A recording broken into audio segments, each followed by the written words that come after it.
In this video, I'm going to show you how to write a hit song from home. So how exactly do you go about writing a hit song? Well, sadly, there is no exact formula, because if there was, then everybody would be writing hit songs all the time.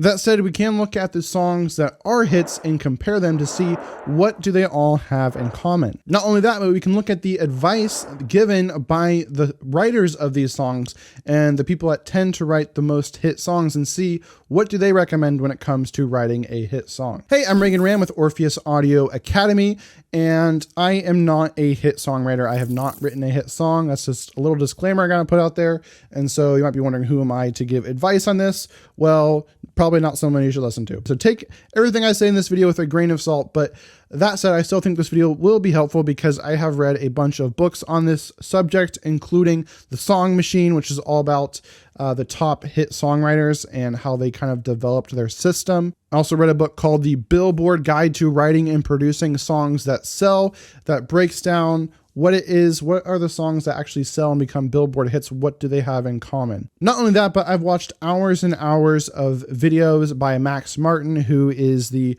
biggest hit songwriter of the last couple decades, and seen what is his advice when it comes to writing hit songs.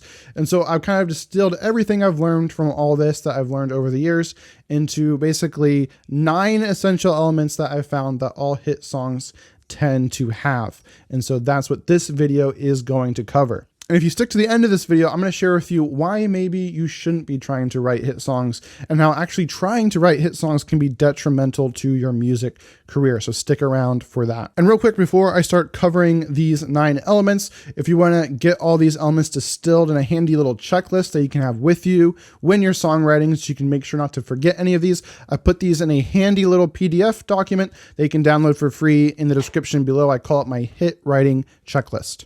All right, now let's jump into how to write a hit song according to Max Martin and the hit songwriters. So first off, who is Max Martin? If you don't know, Max Martin is arguably one of the top 5 greatest hit songwriters of all time. He has written and produced or co-written 25 Billboard Hot 100 #1 hits. That's 25 #1 hits. In fact, the only people that have written more #1 hits than Max Martin are Paul McCartney and John Lennon of the Beatles. If you want to learn more about him, I highly recommend you check out the book, The Song Machine. I'll have that linked in the description below, which goes more in depth into his career and how he arose. So the #1 element you need in a hit song is that it needs to be up-tempo, so no ballads. So you're going to want to keep your song above about 90 BPM. That said, actual BPM is less important than the actual feel of the song. So you can have a song that's a lower BPM, but as long as it feels upbeat and feels up-tempo, then it's more likely going to be a hit song. Element #2 is to keep the song under 3.5 minutes. According to Billboard.com, the average length for a Hot 100 Top 10 song is a brisk 3 minutes and 7 seconds. Additionally, songs under 3 minutes account for 39% of all Hot 100 Top 10s in 2019. So what does this tell us? Well, obviously, we got to keep our songs short and sweet. So one explanation for this is because maybe people have short attention spans, therefore they're not going to be as likely to listen to a longer song. But another reason I think this is because it leaves the listener, I think, a little bit unsatisfied when the song is shorter. Have you ever been listening to a short song? There's a section you really like and you wish it was longer, but it's not. And so instead you settle for re-listening to the song. And so obviously if people are re-listening to a song over and over again, it's getting more streams, it's getting more sales, it is rising in the ranking. So I think keeping a song shorter makes it more re-listenable, whereas if it's a little bit longer, the listener can be fully satisfied. And this might seem a little counterintuitive. Don't you want to satisfy your listener with your song? Yes, to a degree, but you don't want to give them everything. You want to make it re-listenable, so people have to go back and re-listen several times before they're actually satisfied and want to move on. Not only this, but you want to get to the chorus, the height of the energy of the song quickly. You don't want to wait. You don't want to have that double verse early in the song, which maybe a lot of songs had back in the day, like Don't Stop Believing, which is obviously a great song, still a hit today, but it might be harder for a song like that to become a hit in this day and age. So you want to get to the chorus by about 40 seconds in or less. And if you want to cheat, you can even open the song with your chorus. And this is happening more and more, is kind of the opening of the song is actually the chorus or a modified version of the chorus, kind of an intro version or an instrumental version, or even just the full chorus, right? You can just open the song with the chorus and then you go down into a verse and then you follow the rest of the song structure from there. Element number 3 is that the song fits into a core genre. According to Eric Beale, an experienced A&R executive for leading music publishers, your song needs to fit into what he calls a core genre. For example, a rock song must sound like a rock song and not be a combo of a bunch of different genres. This doesn't mean your music can't take influences from other genres. In fact, it probably should, as that is increasingly popular to derive influences from other genres of music, but it still needs to clearly fit within one genre or another and not be an orphan kind of left out of every genre. You can read more about this in Eric Beale's book, The Billboard Guide to Writing and Producing Songs That Sell. Affiliate links to this book is in the description below. Now, number 4 is your song must be identifiable. In other words, it has to be catchy. People should be able to instantly recognize the song once they hear it, and probably even know the name of the song after just one listen. And you know what this means? Lots of repetition and repeating the title of the song specifically. If you've listened to any hit songs, you know that they repeat the title of the song over and over again in the chorus, and that is for a reason. It gets stuck in the listener's head, it's catchy, and they have to listen to it again. In fact, more often than not, this is why hit songs become hit songs, is that there's so much marketing behind them. They just get played over and over and over again. They get stuck in our heads and we have to go listen to them again and again, and they become hit songs. Of course, you don't want your song to be too repetitive and catchy to the point where it just becomes annoying and stale. But it also can't be too all over the place and not have enough repetition to the point where it's forgettable. Element number 5 to a hit song is it must be relevant. This means it must be relevant to the times we're living in, or otherwise just relevant and relatable to the vast swath of the population. This is why so many hit songs are love songs or about breakups or things of that nature. So if you want to write a hit song, make sure that it is about something relatable that a lot of people can connect with. Element number 6 to a hit song is that it must be simple, but also unique. This might sound a little bit like an oxymoron, but Max Martin elaborates on this tip saying, if the first verse is super busy, a lot of words, maybe the next part should be the complete opposite with long notes. It's a good resource when you're stuck, but the thing that happens within the method has to be free-flowing and creative in order to be great. So if you look at a lot of hit songs, maybe they have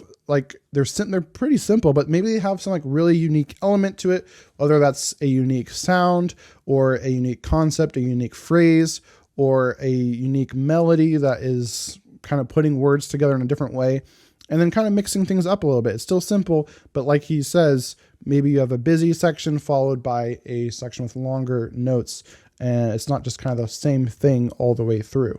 Another way of thinking about this is maybe using fewer instruments, fewer parts, and instead just making the sounds and the parts that you have selected more interesting. That's because if the song is too complex, it can be overwhelming to the listener. Max Martin had this to say about the verse melody of Shake It Off, the song he wrote for Taylor Swift, that after that segment, meaning the verse melody, you need a few longer notes in order to take it all in, otherwise it's simply too much information.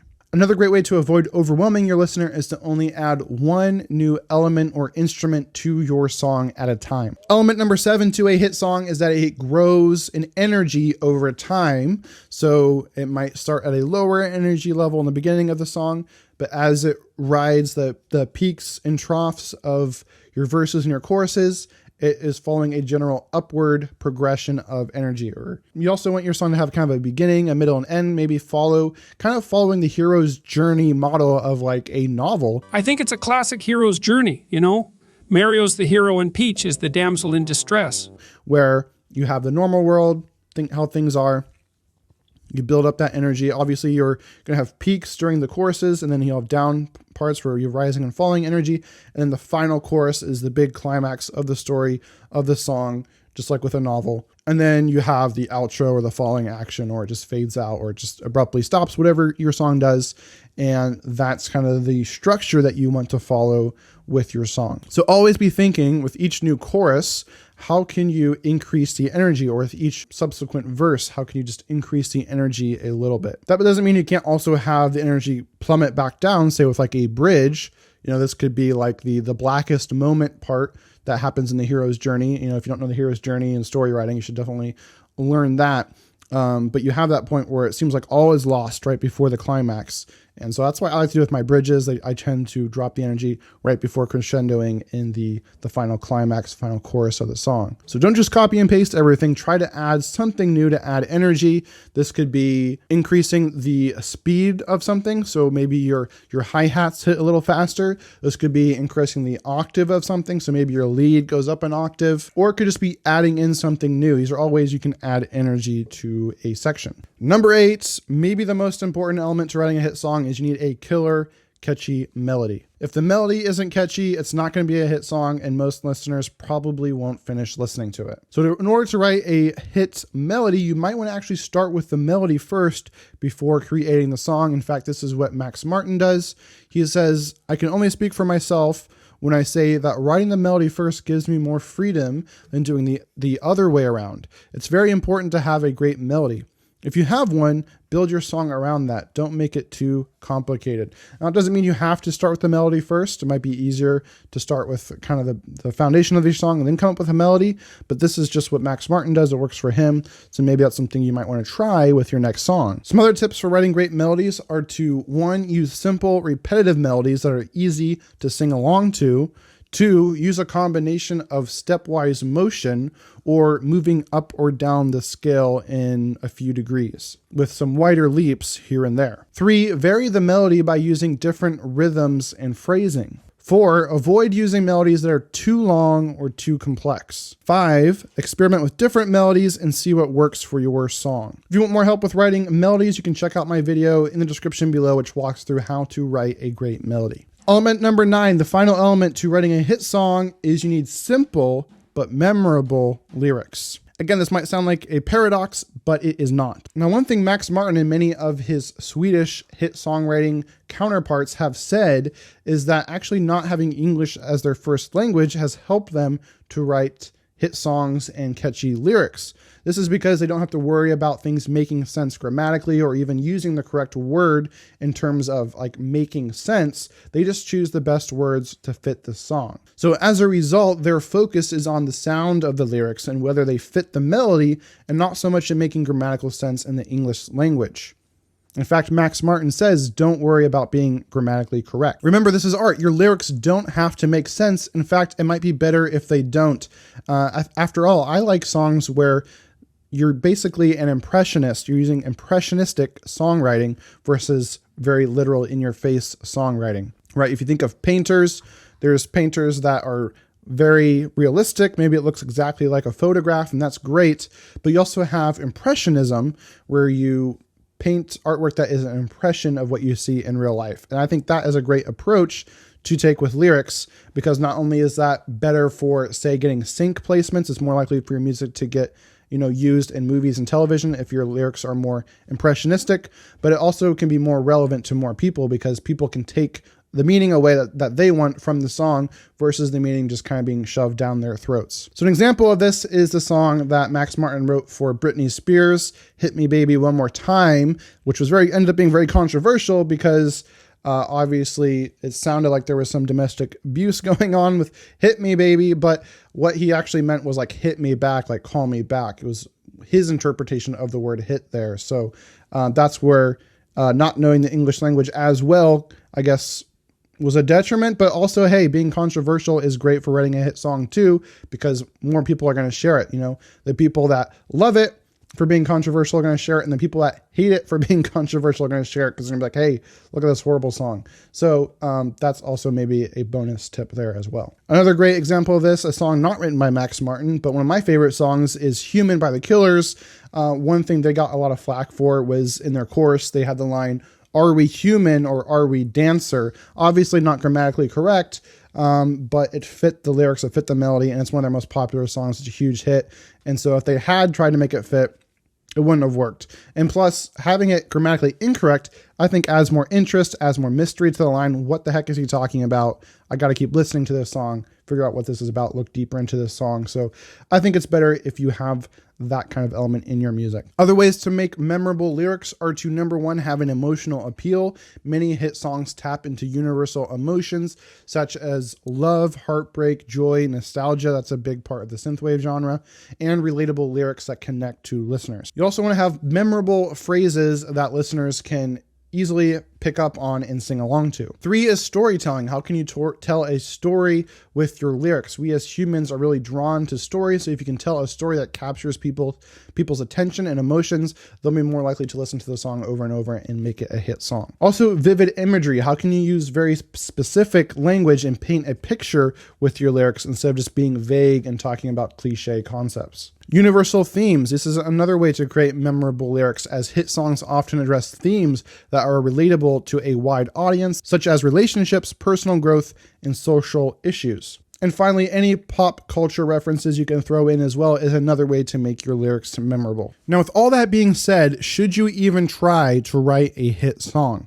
Now, this would be a no-brainer in the olden days, right? In the olden days, if you actually wanted to get noticed, if you wanted to get a record deal, if you wanted to get signed and make money as an artist, you had to write a hit song. Because the industry was controlled by gatekeepers, those gatekeepers being the radio stations, the record labels, the big media companies that controlled the music industry. The only way you could get your music to the world, to the people, to the listeners, was by going through these gatekeepers. But today, because of the internet, in the new music industry, there are no more gatekeepers. You can go directly to your audience, which means I think you should no longer be trying to write hit songs for the masses, but instead you should find who are the select smaller niches or subgenres of music that you can write for, right? Find those subgenres of super fans who are really diehard and passionate about their music, and think about what music would they be interested in and how can you write music that appeals to them. So an artist who has done this really well is Leah McHenry. She makes multiple six figures and even millions of dollars as an indie artist by writing Celtic symphonic metal music. So that's a very small micro genre of people, but she writes music just to them, to appeal to them. You probably never even heard of her. She's never going to write a hit song, but yet she's hyper successful because she's a big fish in a small pond, right? She doesn't have to compete with the likes of Taylor Swift and all these other hit artists. She only has to stand out in that little micro genre of music. She does well enough.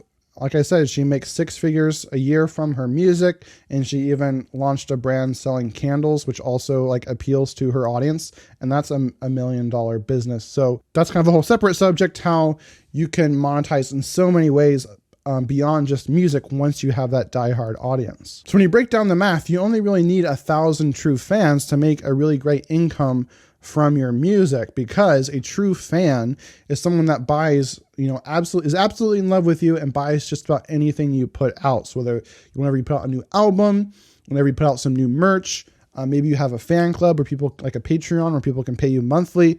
Your super fans are the ones that are going to buy all that stuff.